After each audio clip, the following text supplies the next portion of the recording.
Hello. Hi. My goal tonight is to just give a quick recap, if you will, of the first three big ideas found in this book right here, Lead Small. It's five big ideas every small group leader should know when it comes to leading small groups.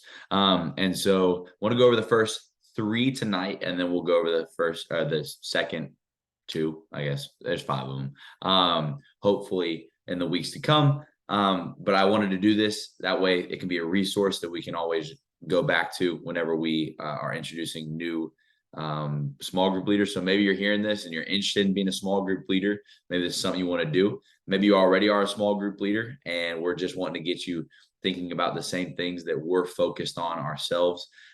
So with that being said, I'm going to try to go through these three as fast as I can and not take too much of your time. But I think they're so important to what we do as far as being in student ministry. And so I want to talk about chapter one, which is be present, right? So chapter one of leading small groups is be present. We were created for community. That's the reality of it. From the very beginning, God says it's not good for man to be alone. And you look at how the church has been built over time, especially right after Jesus ascends into heaven. No matter where the church was meeting, whether it was in a house or whether it was in some sort of barn or wherever it was, there was always community. That was the one common theme that ran through all of it. Yes, there was gospel preaching, but it was a community of people oriented around that gospel preaching. Joyner brings up 1 Thessalonians 2:8, which says, so being affectionately desirous of you, we were ready to share with you not only the gospel of God, but also our own selves, because you have become very dear to us. Paul here is saying that he loves this people so much that he doesn't just want to shove the gospel down their throats. He doesn't just want to tell them the truth found in scripture over and over and over again. Although that is so good to do, that's not only what he wants to do. He wants also to share his lives with them as well. And so much of what we will do in student ministry is sharing our lives with these students. Not only that, but them sharing their lives with us as well. So it's this back and forth of, because we care so much, we are sharing so much.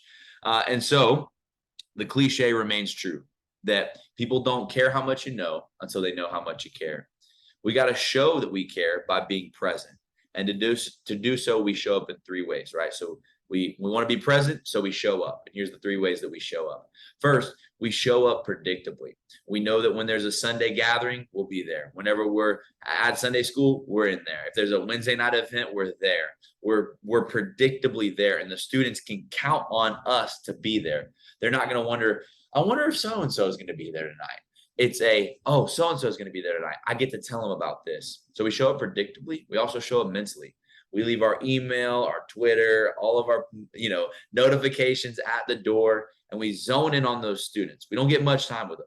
We might get an hour and a half, maybe to up to 3 hours a week if we're lucky.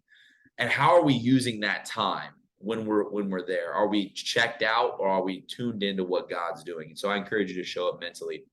I like what Joyner says. He says, you ask about their lives as if the news about who held hands on the field trip last Friday is what you live for. So you don't just show up mentally, you also show up randomly as well. So randomly means that you show up to those soccer games, you show up to those football games, to the recitals, you check in with text. Hey, how are you doing? I've been praying for you. Just want you to know that, and sending it off. Or maybe you know that your student has a big test coming up, and so the night before you're checking in. Hey, I know you have that big test. Just want you to know I'm praying for you and I'm thinking about you, and I hope you do great tomorrow. So we show up in three ways. We show up predictably, mentally, and randomly. The truth is we can't be present for everyone, but we can be present for a few. And so we take all of our energy, we put it into that few group of students, whether it's 2 or it's as big as 8. We put all of our energy there. I can think back to times where I was doing ministry and I was so focused on such a large group of people. I was wanting to try to be present for everybody, and I just couldn't. I couldn't be present. But I zoned in my efforts on 4 guys this last season of my life. And I say, God, I want to disciple these 4 men. And the impact that 4 group of men being disciples has had is far greater than all the stuff I was trying to do when I was trying to minister to so many.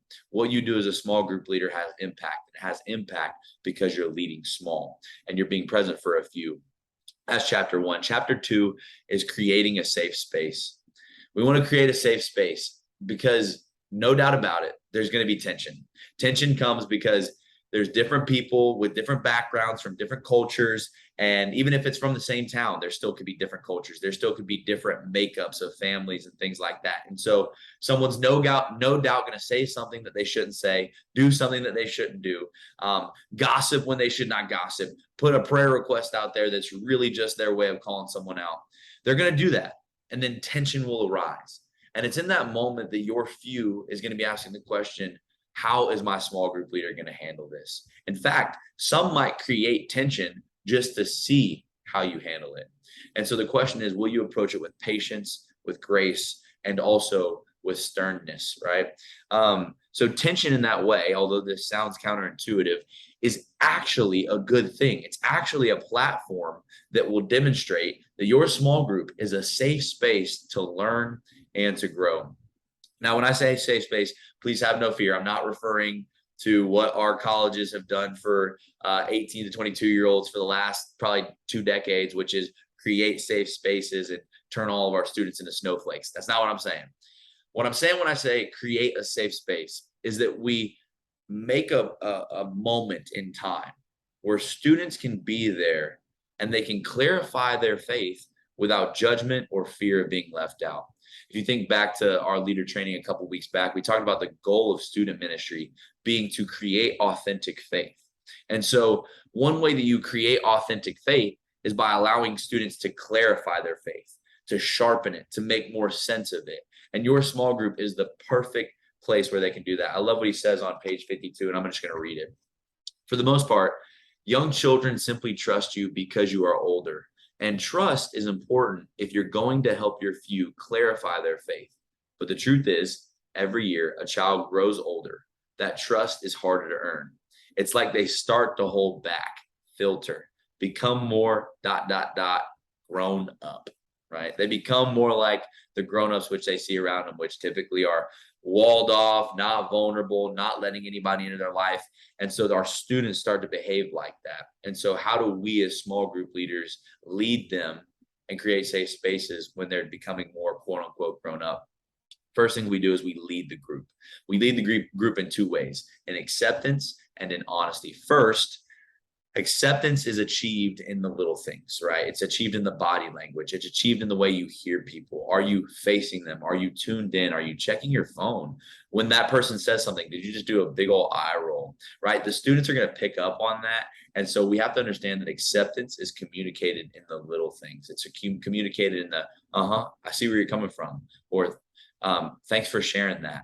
And it's in that they go, oh, I can share something. I can belong here. This is a safe space for me to share. And so there's a tough balance, right, between confidentiality and discretion.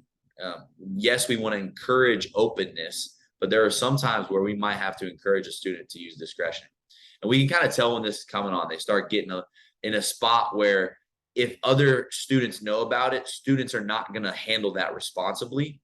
And so therefore, we need to say to that student, hey, actually, I really appreciate that you're ready to share that. But for your safety and just because I care about you a lot, let's talk about that afterwards. I would love to pray with you and talk about it. And students will appreciate that because I think sometimes they think they have to share everything when they just don't. But you also will have students who aren't sharing at all. And those are the students that you might need to press a little bit more. You might need to say, ask them the question by name. Hey, Jimmy, what do you think about this? Or, hey, Jimmy, today we talked about love. What are some ways that you've seen love in your life?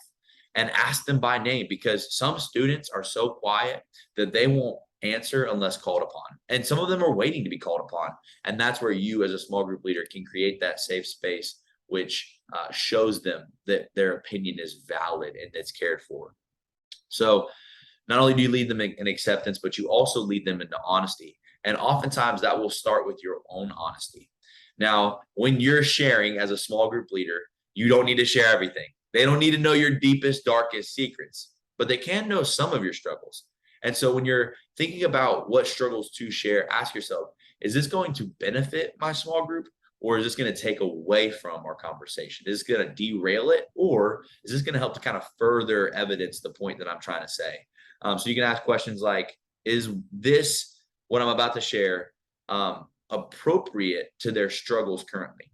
Is what they're going to learn going to actually benefit their struggles? Is it actually going to contribute to it? And so those are the type of questions you want to ask, but you want to be open, you want to be honest, and you lead that honesty. Hey, this is where I've, messed up sometimes, or man, I was reading in my word this week and I stumbled across this and I just didn't know what was going on. And it's that kind of honesty that students will really be receptive to, especially when it comes to respecting the process. I'm gonna grab a quick drink of water. Speaking of respecting the process. So we want to respect the process that our students are in. Now, what does that look like? There's going to be tough questions. There's going to be tough questions coming your way about this in the Bible or this in their life. And when those questions come your way, your quick answer is not always the best solution. In other words, you don't always have to have the right answer right then and there. And in fact, it might be best if those questions are revisited later. And here's why. Because you want to go on the journey with your students. You don't want to just give them a quick answer and then be like, all right, I did that. My hands are clean now. My student knows what they needed to know. Sometimes they're not necessarily looking for a quick answer, but they're wrestling with something that will take time to fully process through. And so you want to go on that journey with them. And in order to do so, I want to give you the 3 most helpful words when it comes to, it's probably your greatest weapon as a small group leader, honestly. When it comes to respecting the process and going on the journey, here's what they are. I don't know. If you can say those words to a student, you're way better off than I was when I was a student at Union, acting like I knew everything. Because my small group would come up to me and they'd be like, hey, I was wondering about this. And I would be like, oh, obviously, this is the answer. And I don't know if I was right about most of those things.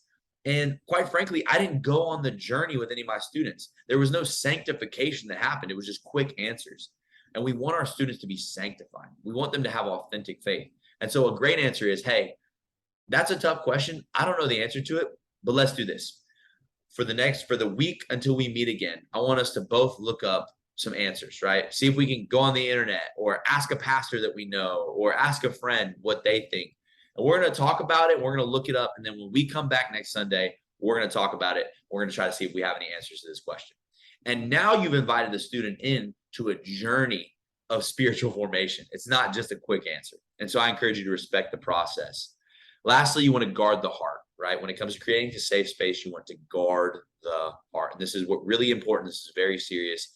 We must understand that we are mandatory reporters, which means that if we have any suspicion or information that any student has been harmed either physically, sexually, emotionally, or mentally, that we must report that to the authorities at hand. So must report it to our local police, as well as reporting it to your higher ups, whether that's your student pastor or your senior pastor or any of your pastors in that sense.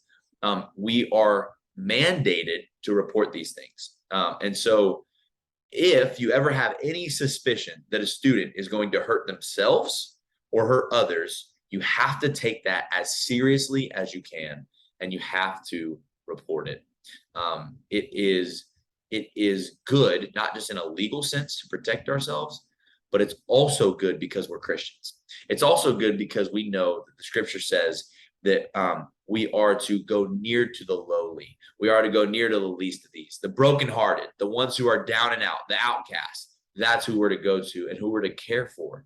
And so we have to ask the question, what's the best way we can care for these people? And what it often is not, it in fact is never this, is to get that kind of information of someone's going to hurt themselves or hurt others and bottling it up and just being like, okay, cool, let me just put that in the pocket for later. No, your love for them will tell someone else about it. Love does not keep those kinds of things boxed in. And so this is really important. Let's say a student comes up to you and says, hey, I have a secret and I need to make sure you're not going to tell anybody about it, but I really need to tell you the secret.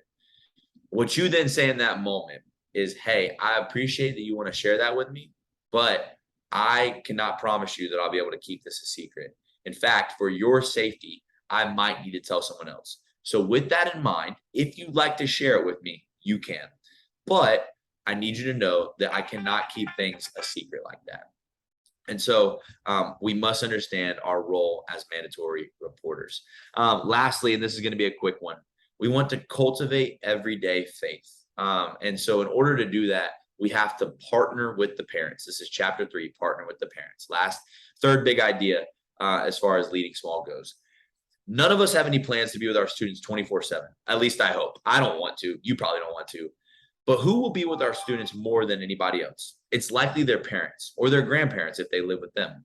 And so, what we want to do is we want to partner with them and take intentional steps to build bridges between the students and the parents. One way we do that is by cueing the parents as to what is going on in the student's life, specifically what's going on in the student's spiritual development. So let's say you meet the parent and you're saying, you already know the parent, you already have a relationship. That's even better. You say, hey, we're learning about Jonah in our student ministry. And I just wanted you to know just kind of what we've been talking about. If you want to talk to your student about it, filling them in as much as you can. So that way, the parent is now a part of their child's spiritual development. Every parent they want to be the best parent that they can be. No parent is like, well, I just kind of want to do it okay. They all want to do their best. Some just don't know how to. And so it's not our job to tell them how to do it, but it's our job to give them tools so that they can further understand their child's spiritual development. That's our role as small group leaders, to cue in the parents, because we will not be with them all the time.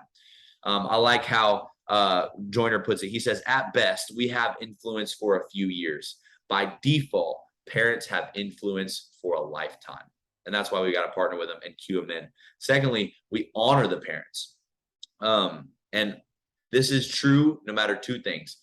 No matter how good of a parent that parent is, and no matter if we might gain some quote unquote relational points if we just went along with what the student was saying. The Bible tells us that we are to honor our father and mother. And so we, as small group leaders, help our students to honor their father and mother. This is hard sometimes, especially if you know that parent, and especially if you know that maybe there's not a lot of honorable things about them. But you do your best to fight battles, to not necessarily just quickly take the side of the student, but instead to see both sides from where both are coming from, because you have to be honest with yourself. Not every student is going to tell you the whole story. There's just no way. You're only getting the student side of the story. And so you hear that information with that in mind. And then from there, you help the student to understand how they can honor their mother or their father or their grandparent, whatever that looks like. And so an example would be this. Student comes up to you and says, oh my gosh, my mom did this. She did it again. And then she said this, and then she made me feel this way and all this stuff. And in that moment, you have two choices. You could say, man, your mama sure is the worst. I can't believe she would do that. That sounds just like her. Because I've known her since she was in high school, and she's been that way the whole time. That's one option. Option number two is this. Hey, I know what you're saying about your mom, and I appreciate you for sharing that. Do you think that maybe your mom didn't intend for you to feel that way? Well, no, she definitely did. Well, let's say even if she did, do you think that there might be a purpose behind that? And how did it get up to this point, right?